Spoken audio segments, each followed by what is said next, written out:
नमस्कार दोस्तों, हमारे चैनल पर आपको स्वागत है। आज हम आपके लिए लेकर आए हैं एक अंधा माँ की कहानी, जिसको सुनकर आप आंसू नहीं रोक पाएंगे। तो आइए सुनते हैं। दादी, आप ऊपर के कमरे में जाओ, मेरे दोस्त आ रहे हैं, सरोज के बेटे आदित्य ने बड़े बेरुखी से कहा। पर बेटा, मैं तो यहाँ बहुत दूर बैठी हूँ, सरोज की माँ ने बहुत प्यार से कहा। नहीं, आप उनके सामने मत रहो, वो मुझे चिढ़ाते हैं, आदित्य ने जोर से डांटते हुए कहा। क्या हुआ आदि, क्यों चिल्ला रही हो? सरोज की पत्नी कमला ने किचन से ही आवाज लगाई। देखो ना माँ, ये दादी यही ड्राइंग रूम में बैठी है और मेरे दोस्त आ रहे हैं, आदित्य ने शिकायत भरे स्वर में कहा। माँ जी, आप ऊपर चली जाओ, क्यों हम लोगों को परेशान करते हो? कमला ने बेटे का पक्ष लेते हुए कहा। बेचारी सीता चुपचाप उठकर जाने के सहारे ऊपर जाने लगी। कमर झुकी होने के कारण उन्हें ऊपर चढ़ने में बहुत परेशान हो रही थी, किंतु वो पूरी ताकत से ऊपर के एक अकेले कोने वाले कमरे में जाकर बैठ गई। सरोज बाजू के कमरे से सब सुन रहा था। उसे कष्ट हो रहा था कि उसकी माँ को अपमानित होना पड़ रहा है, किंतु वो असहाय था। अगर वो कुछ कहता है तो पत्नी और बच्चे उसका विरोध करने लगते हैं। दूसरे उनके तर्क भी सही लगते हैं। वो एक प्रशासन का अधिकारी था, उसका सामाजिक स्तर बहुत ऊंचा था। उसकी ससुराल भी एक उच्च घराने में थी। उसके माँ अंध था, वह बूढ़े हो गई थी और कुरूप हो गया था। इसीलिए सरोज चुपचाप इसी तरह हर दिन अपनी माँ को अपमानित होते देखता रहता था। रात को सरोज की पत्नी ने कहा, देखो जी, अब कुछ करो। कल कलेक्टर साहब की पत्नी आई थी। माँ जी अपनी देसी धुनधार में उनसे मिली। मुझे बहुत शर्म आ रही थी बताने हुए कि ये मेरे सास है। मैंने कह दिया कि दूर की रिश्तेदार है, इलाज करने आई है। सरोज को रोना आ गया, फिर भी वह चुप रहा। उसे समझ में नहीं आ रहा था कि वो क्या करे। अपने बेटे की मन की स्थिति को सीता अच्छी तरह से जानती थी और बेटे को कोई कष्ट न हो, इसीलिए वो हर बात को चुपचाप सह लेती थी। सरोज बहुत उदास रहने लगा। एक तरफ परिवार और सामाजिक स्तर पर जीने की प्रतिबद्धता थी, तो दूसरी ओर माँ। आखिरी माँ से अपने बेटे की यह हालत नहीं दिखी गई।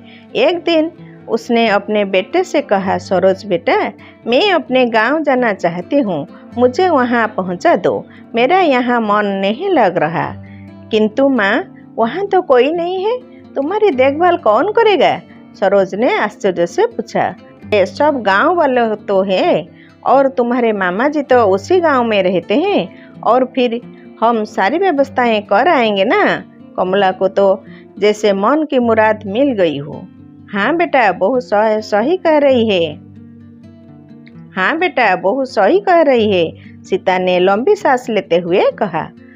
सरोज जानता था कि गांव में माँ की देखभाल करने वाला कोई नहीं है, लेकिन अपनी पत्नी की जिद के कारण वह अपनी माँ को गांव छोड़ने पर विवश हो गया।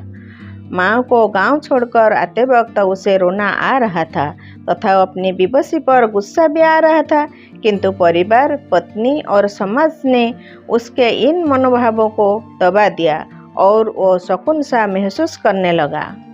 कुछ दिनों के बाद उसके चाचा, जो अमेरिका में रहते थे, आने वाले थे। जब सरोज बहुत छोटा था, उसके पिता जीवित थे, तब वो भारत आए थे और उसके बाद वो अब भारत आने वाले थे।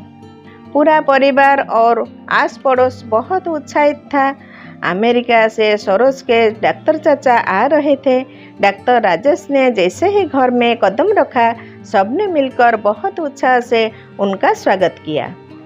क्यों सरोज, भाभी नहीं देख रही, कहाँ है? डॉक्टर राजेश ने पूछा। जी, वो गांव में रहती है, यहाँ उनका मन नहीं लगा, कमला ने उत्तर दिया। डॉक्टर राजेश ने सरोज की ओर देखा तो सरोज ने अपनी आंखें झुका ली।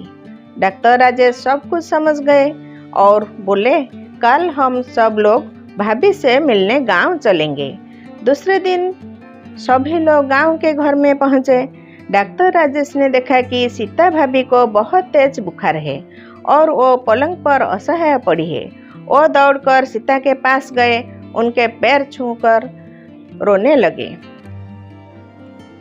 वाह बेटा सरोज, तूने तो नाम उजागर कर दिया। अपनी माँ की ये हालत देखकर तुझे तो शर्म भी नहीं आ रही होगी। नहीं देवर जी, सरोज का कोई दोष नहीं है। मैं खुद गांव आई थी। सीता ने अपने बेटे का बचाव किया। मुझे सब पता चल गया भाभी, आप चुप रहो। क्यों बहू, तुम्हें अपनी सास की कुरूपता पसंद नहीं है? समाज में तुम्हें नीचा दिखाना पड़ता है ना? डॉक्टर राजेश ने कमला की ओर व्यंग से देखा। कमला निरुत्तर होकर सरोज को देखने लगी। आज तुम जिस सामाजिक स्तर पर हो वो इन्हीं के संघर्ष की देन है। और बेटा सरोज, तुम्हें शायद मालूम न हो कि बचपन में जब तुम 2 साल के थे तब छत से नीचे गिरने के कारण तुम्हारी एक आंख फूट गई थी और तुम्हारी रीढ़ की हड्डी में भी समस्या थी। तब तुम्हारी इस कुरूप माँ ने अपनी एक आंख और अपना बोन मैरो तुम्हें देकर इतना सुंदर स्वरूप दिया था। कमला बेटा, इतने सालों तक संघर्ष करके बेटे को प्रशासनिक अधिकारी बनाने वाली इस संघर्षशील औरत की तुम लोगों ने यह दशा कर दी। तुम्हें ईश्वर कभी माफ नहीं करेगा। डॉक्टर राजेश की आंखों से अश्रु जलधारा बह रही थी। अब भाभी, आप मेरे साथ अमेरिका जाएंगी। यहाँ इन स्वार्थी लोगों के साथ नहीं रहेंगी। डॉक्टर राजेश ने सीता से कहा।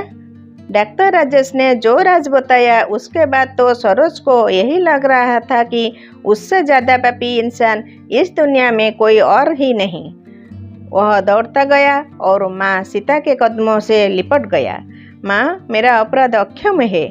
मैं जानबूझकर चुप रहा, आपका अपमान करवाता रहा। अब सिर्फ आप ही उस घर में मेरे साथ रहेंगी और कोई नहीं। सरोज ने अग्नि दृष्टि से अपनी पत्नी और बच्चों को देखा। कमला को भी बहुत पश्चाताप हो रहा था। उसकी हिम्मत नहीं हो रही थी कि वो सीता से आंख मिलाए। सीता ने कमला की मनोस्थिति को समझकर उसको अपने पास बुलाया और सरोज को डांटते हुए कहा, खबरदार, जो मेरी बहू को मुझसे अलग करने की कोशिश की तो तुझे ही घर से बाहर निकाल दूंगी। कमला और बच्चों ने सीता के पैर पड़ते हुए अपने व्यवहार पर माफी मांगी और माँ के हृदय ने सबको माफ कर दिया। दोस्तों, इसी तरह होती है माँ। आपको यह कहानी पसंद आया तो मेरे चैनल को लाइक करें, कमेंट करें, शेयर करें और सब्सक्राइब करें। धन्यवाद। नमस्कार।